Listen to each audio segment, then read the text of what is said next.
Hi friends, thank you so much for watching this video. I hope you enjoyed this video.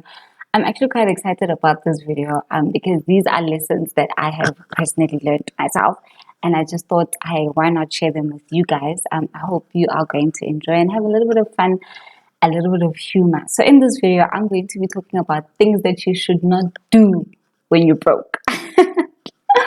Yeah, so sometimes, when we broke and we in need of money urgently, we tend to do a lot of funny things, and those things can actually add more risk and have bigger consequences to our financial problems or our financial situations.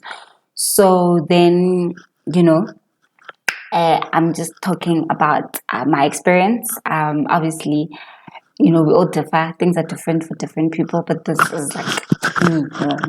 It's wild.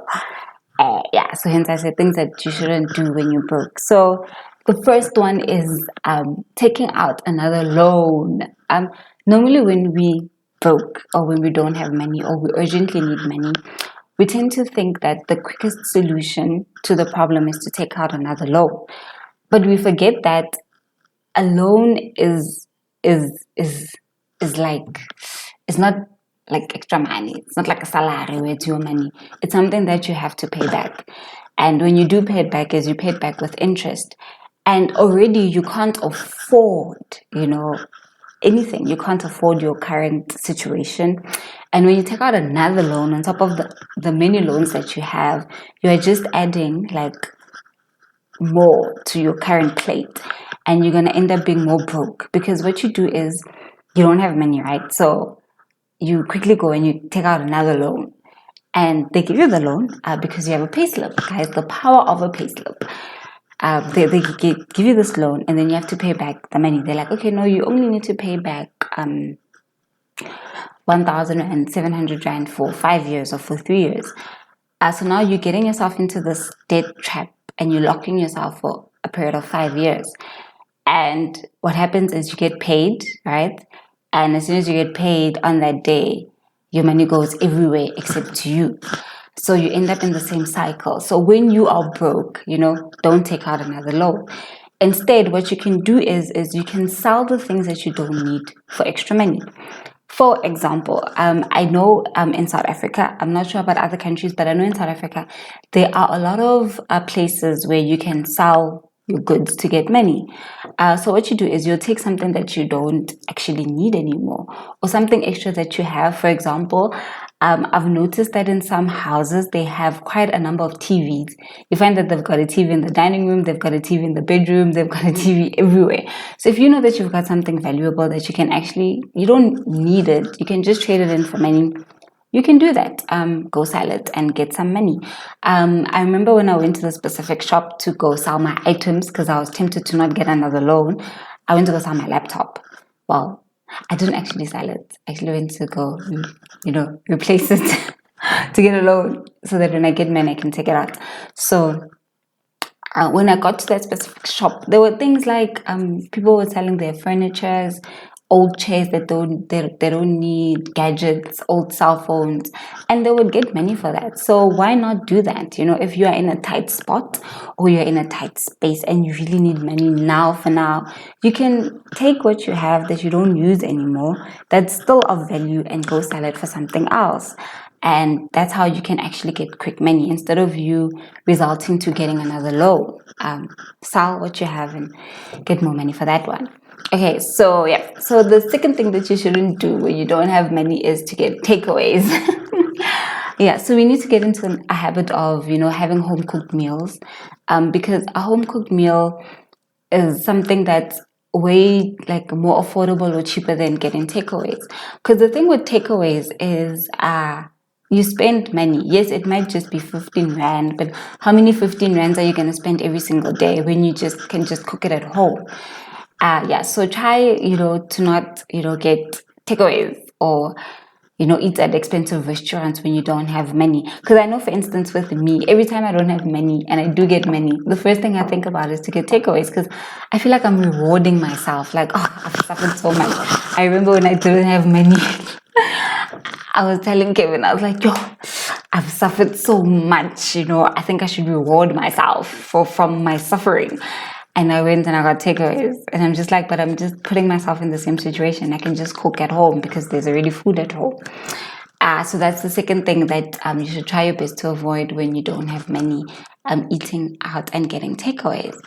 And another thing that I've actually noticed that people do when they don't have money is to stop paying their bills. Okay, so the problem with avoiding your bills is you're going to get yourself into what we call arrears, right?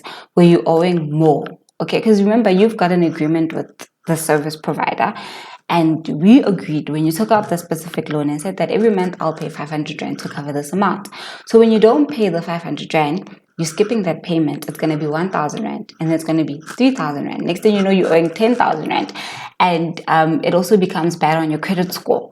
So I think that's another thing that we shouldn't do, is to avoid our accounts. Instead, we can actually go to the service provider and make an arrangement with them. So if you find yourself in a situation where you cannot afford anything, speak to them and say that, okay, maybe the settlement for 500 is a little bit too much for me now because I've just lost my job or I'm in a tight space and I can't afford it anymore.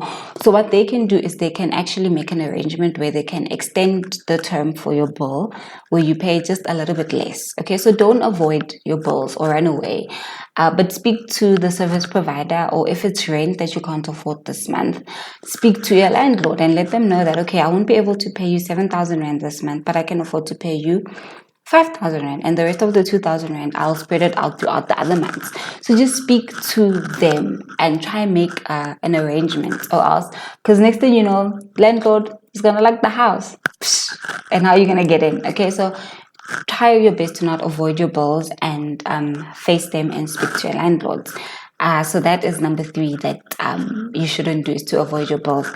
And number 4 is that I've noticed that people do, especially since we've been through the coronavirus, and it was a very tight space for a lot of people, and a lot of people lost their job, and it was just so unfortunate that people went through what they went through. And a lot of times what I noticed people did was to cancel their medical aids. A lot of people canceled their life insurance policies, which are very, very important.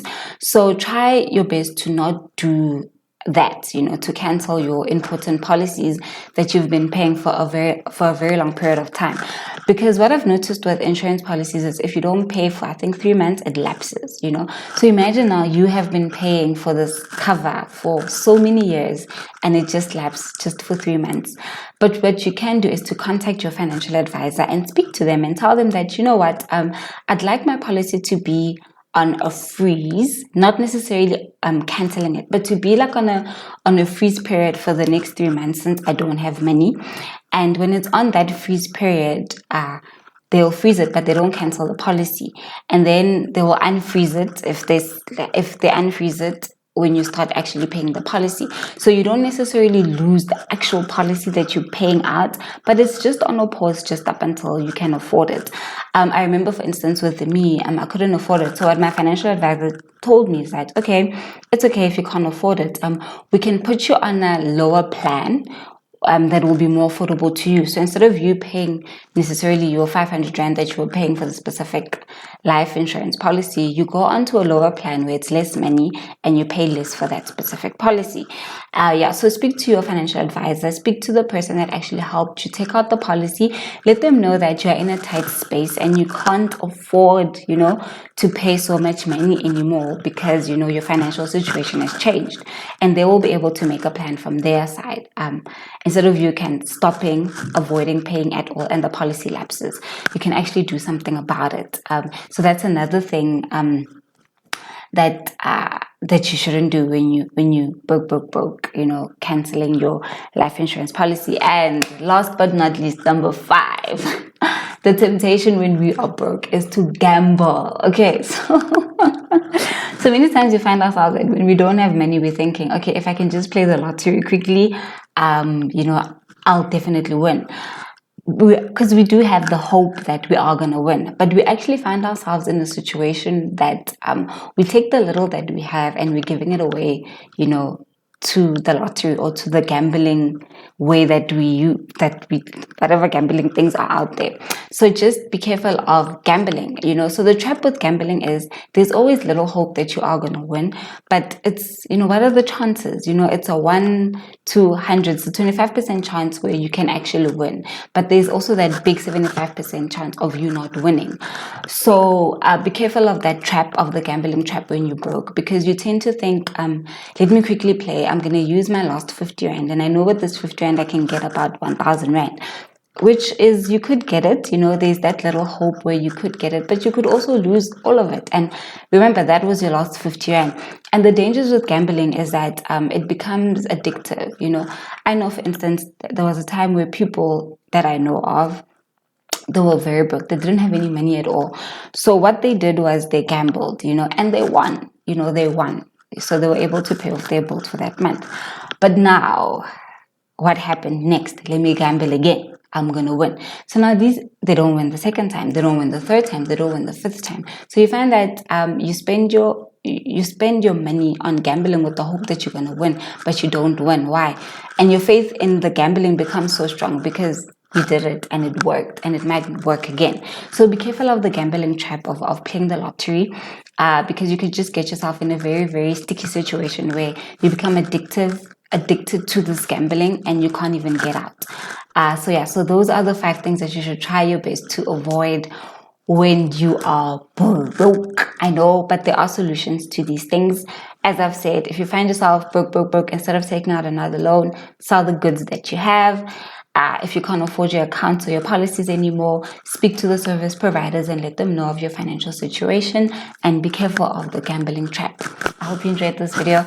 If this video was insightful, please don't forget to give it a thumbs up, share it with your friends and family, and comment below and let me know what you actually do when you don't have money or you find yourself in a situation where you are broke. See you in the next video.